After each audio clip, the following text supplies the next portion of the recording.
Next game on tap here, the Cleveland Browns and the Buffalo Bills. The big news here is we know this game has been moved out of Buffalo. It is going to be played in a dome setting now over in Detroit. What that has done is raise this total that had gotten as low as 41 back up to 49.5. There's even a 50 showing right now, 7.5, 8 in favor of the Buffalo Bills. Stephen, when we take a look at this one, this is your classic case of know your sportsbook rules, and hopefully you were on the good side of all of this. If you play at DraftKings, as long as the home team continues to be listed as the home team, the bet is live. So if you were able to get in on an over at 41 at DraftKings, you're loving life right now. If you got in when it was 42 on the under or something like that, you're not loving life at all. Caesars, which is, William Hill Caesars, bet is void. If you're Circa in Vegas, if it moves further than 100 miles away from the original venue, then that makes it void. So again, just it varies book to book as to how this is all handled. So be sure if you might have to rebet this, basically is where I'm going with this. If you thought you had a ticket in your account, you might not.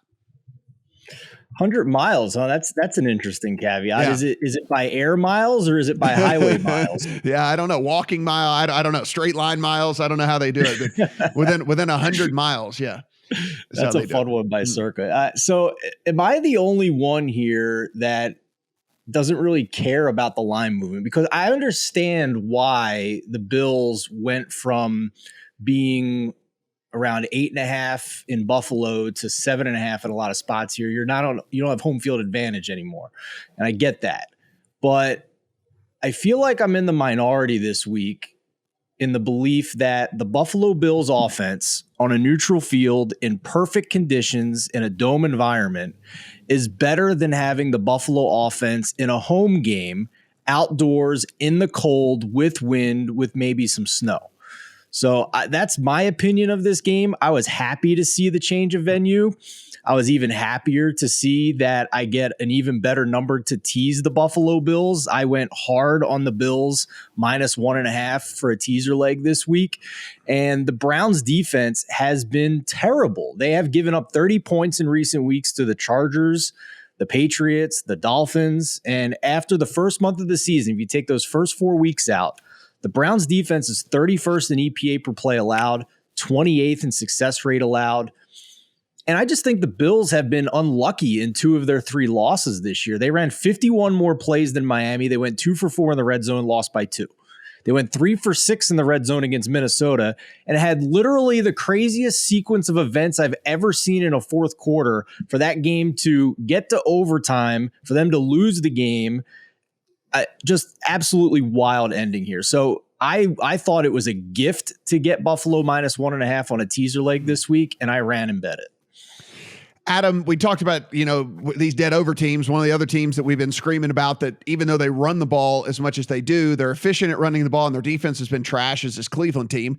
They're 7-1-1 to the over so far this season because, again, bad defense, efficient offense. So it just equals how it is. Now back up to 49.5. I don't know. I still lean towards the over here. If we take a look at what the Bills have been doing, they lead the NFL in yards per drive. I mean, they are moving between the 20s. The problem, and specifically the last few weeks, has been the red zone.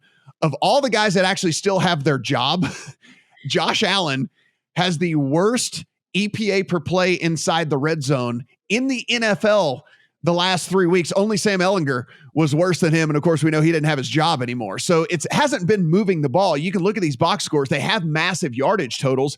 It's just been they can't punch the ball in the end zone. I would think if there was some positive regression to come back around, it would probably come against this Cleveland team.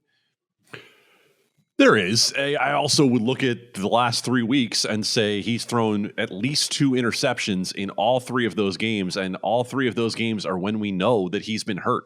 And to me, that introduces enough variance into this game that I'm going to take a pass entirely. Not only because Josh Allen might be hurt to the point where it's affecting performance, but also because we don't know when Josh Allen might not make it through an entire game. And that to me is enough to keep me off this. I agree with everything else that you guys talked about in terms of how bad the Cleveland defense is, how efficient the Cleveland rushing offense is. That being said, when there's a situation with the quarterback like Josh Allen's situation, Turnovers are variance. Injuries are variance. I'll pass on this one. Yeah, I don't like a side really as much. I could see Steven's teaser leg here. I just think moving this thing indoors does create at least a little bit more of a weirdness to this one that I'm not willing to kind of pull the trigger on here. But I do think an over is certainly well within play in this one. I think that both teams end up moving the ball.